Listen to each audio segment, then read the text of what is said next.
Pero bago tayo magpatuloy ay pakilike ang ating video. Ganun din ang subscribe button, pati na rin ang bell icon para lagi tayong updated sa mga parating ko pang mga uploads.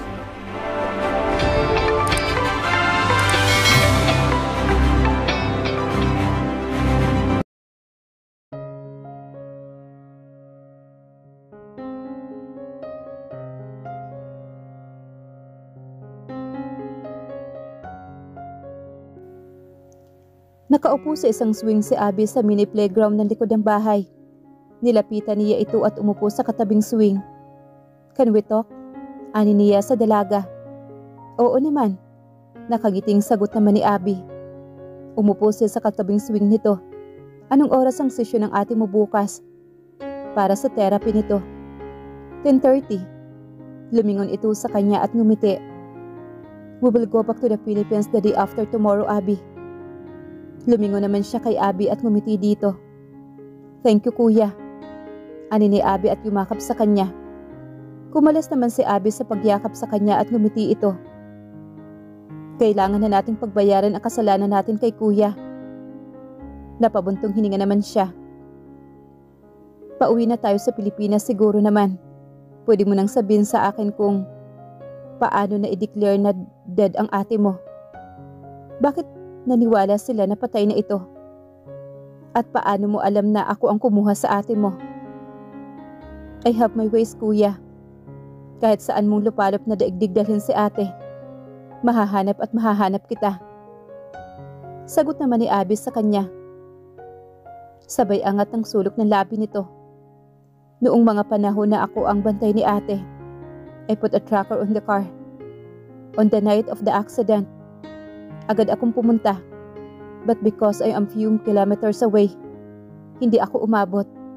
But I knew that you already saved her." Namangha naman siya sa narinig.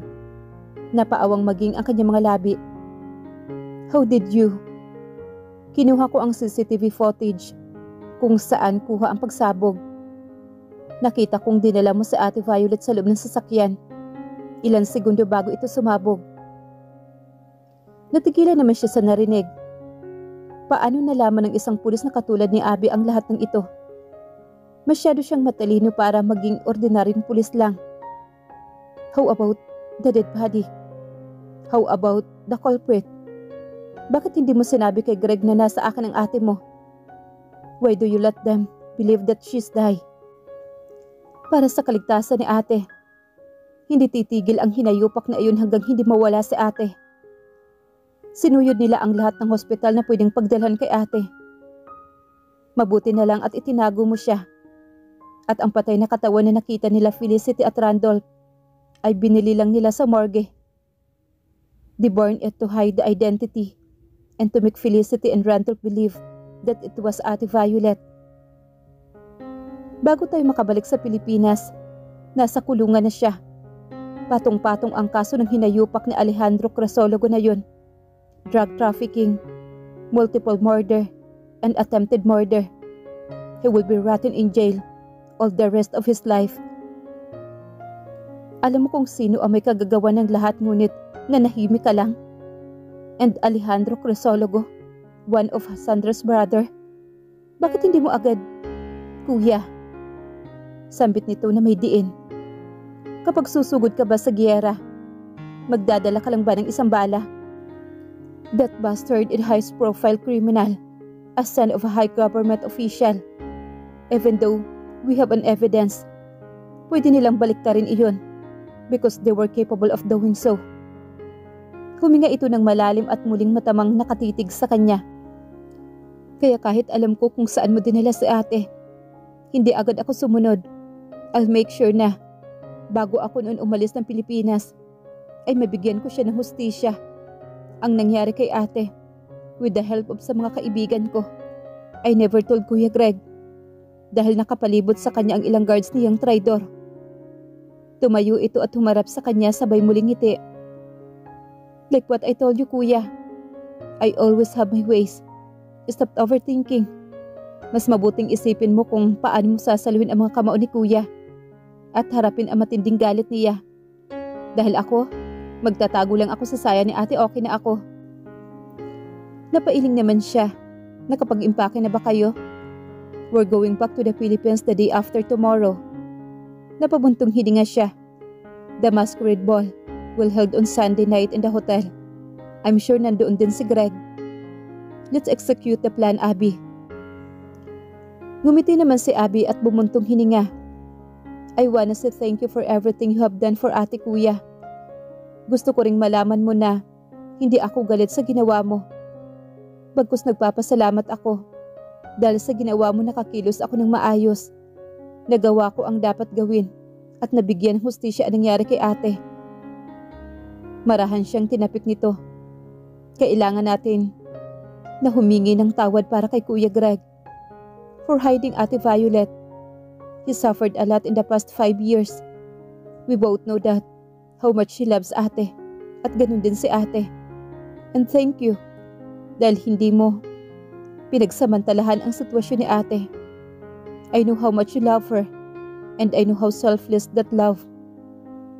Niyakap siya na mahigpit ni Abby. Thank you, Kuya Sander. Thank you. Nakahinga naman siya na maluwag. After being together for the past 3 years, ngayon lang siya nagkalakas ng loob na kausapin si Abby. Masyado siyang nakatutok sa pagpapagaling ni Violet. At saka wala siyang plano the time na pauwiin si Violet sa Pilipinas. Pabalik kay Greg. Ngunit sadyang mahirap kalabanin ang konsensya. Kinakain nito ang buo niyang sistema. Lalo pa at naririnig niya ang mga hikbi ni Violet sa hating gabi. Habang sinasambit nito ang pangalan ni Greg. At sa tuwing nagigising naman ito, muli hindi nito matandaan si Greg. But the doctor said, kusa lang babalik ang alaala ni Violet in no time. Abby is fierce, is smart and brave. Napangiti siya. Paano kaya si Daniel? Paano nahulog ang loob ng kaibigan niya kay Abby? Abby is too smart and mysterious. Kahit papaano, nakahinga siya na maluwag. Pagkatapos marinig ang mga sinabi ni Abby. Yeah, he needs to face Greg, eager and face the consequences of what he did. Malamyos ang musika sa paligid habang walang patid ang tungga ng mga kaibigan niya ng alak na sinasabay ng kwentuhan at tawanan. Nasa bar sila sa pagmamay-ari ng kaibigan niyang si Rex. It's been 5 years nang mawala ang asawa niya. Hindi niya alam paano niya nakayanan ang matinding sakit. Marahil nakatulong din ang mga magagandang panaginip niya. Panaginip na kung saan ay buhay ang asawa niya at mga anak. Sa tuwing namimiss niya si Violet, ang kailangan lang niyang gawin ay magpakalasing. Hanggang sa mamanhid siya. But the moment na magising siya, reality slapped him hard again and again. Marahan siyang tinapik naman ni Randolph. Iniisip mo pa rin ba si Albo Reyes? Napabuntong hinga naman siya. That bastard dies in prison because of kidney failure. Ngunit hanggang sa malagutan ito ng hininga, ay hindi ito umamin na ito ang may kagagawan sa pagkamatay ng asawa niya. Inamin ni Albo Reyes ang pagsunog nito sa pabrika. Ngunit hindi nito inamin na may kinalaman ito sa pagkamatay ng asawa niya. Stop thinking about it, Greg. Kung mayroon mang nakakaalam sa nangyari noong gabing iyon, ay si Violet lang. Siya lang ang may alam kung bakit siya umalis ng gabing iyon. Bakit siya nandun sa lugar na iyon? Wika ni Randolph sa kanya. Sumalin siya ng alak sa shooting glass at tumungga ito. Ramdam niya ang init ng alak na sa kanyang lalamunan, pababa sa kanyang tiyan. He is still alive. Marahan siyang lumingon kay Randolph at mapait na ngumiti dito. There is no use for investigating, Randolph.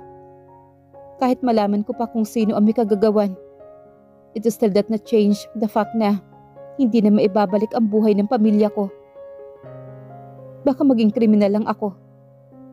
Ibinaba niya ang shooting glass sa mesa at huminga ng malalim. The masquerade ball will be the next Sunday, okay? Baka naman may plano ka nang mag-ahit at magpagupit, dude. Ani naman ni Rex. Isabay mo na rin to si Daniel. Ani naman ni Ryan. Nagbuhos lang ng alak si Daniel sa kanyang baso at tinungga iyon. After the tragic event that happens to his wife 2 years ago, ay hindi na din nagpakita si Abby. Nalaman na lang din niya kay Daniel na nag-resign ito bilang isang policewoman. Abby might feel the same feeling he has, same as Sander. He wanted to reach out to him, pero hindi niya alam kung saan hahagilapin ang kaibigan. He wanted to say sorry for not fulfilling his promises of taking good care of Violet. People around him keep on telling him to move on. Ngunit paano niya magagawa iyon kung sa araw-araw na ginawa ng Diyos ay walang mintis nitong pinapaalala sa kanya ang kanyang asawa. Maging sa pagtulog at panaginip ay si Violet pa rin ang kanyang nakikita. Kung gaano siya kamiss nito. Muli niya nilagyan ng alak ang kanyang shooting glass at tumungga. He wanted to fall asleep as soon as possible, to be with her again, to feel her again, kahit sa panaginip lang. Greg, wag mo naman gawing tubig ang alak. Puna naman sa kanya ni Ryan, sa walang humpay niyang pagtungga ng alak. He just smirked. Hindi ka pa rin ba sanay? Ani niya sabay taas ng shooting glass sa kaibigan at muli iyong tinungga.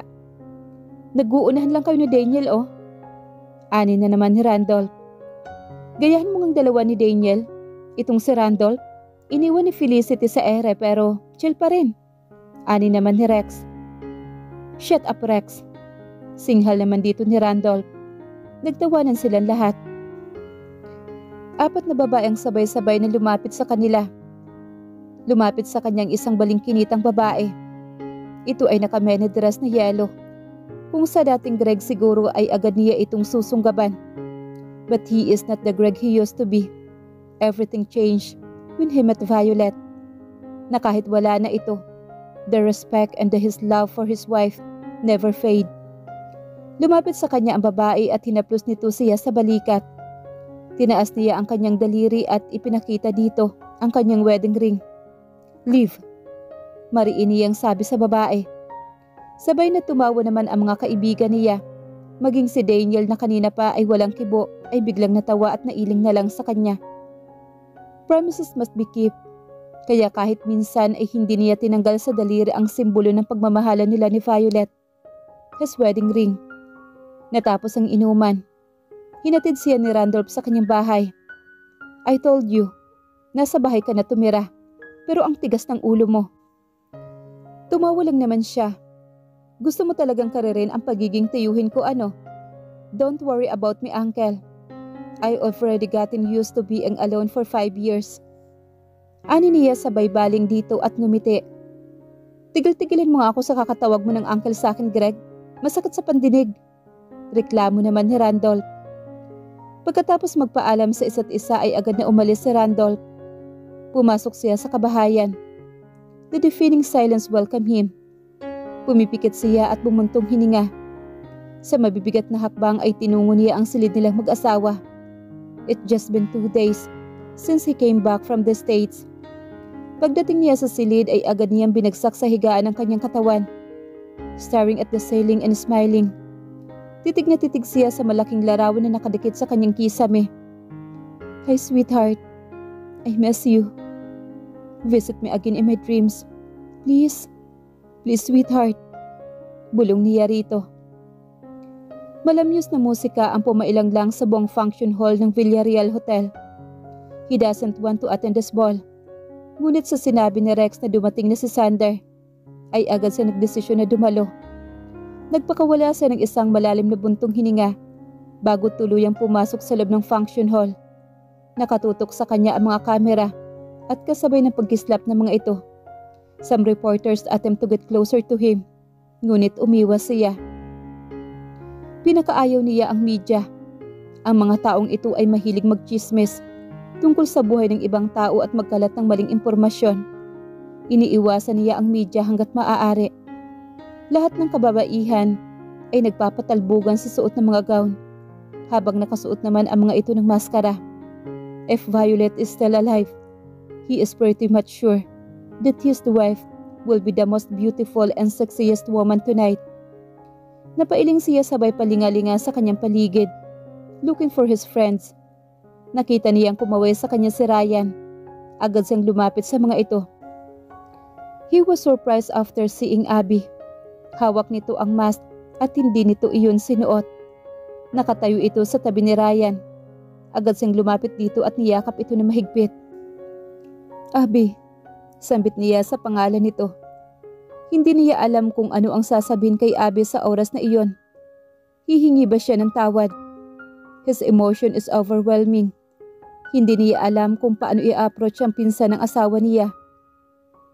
Abby, muli niyang sambit sa pangalan nito. Kuya, ano ba? Abby is crying habang nakayakap sa kanya. Humihikbi ito. Kuya, sorry.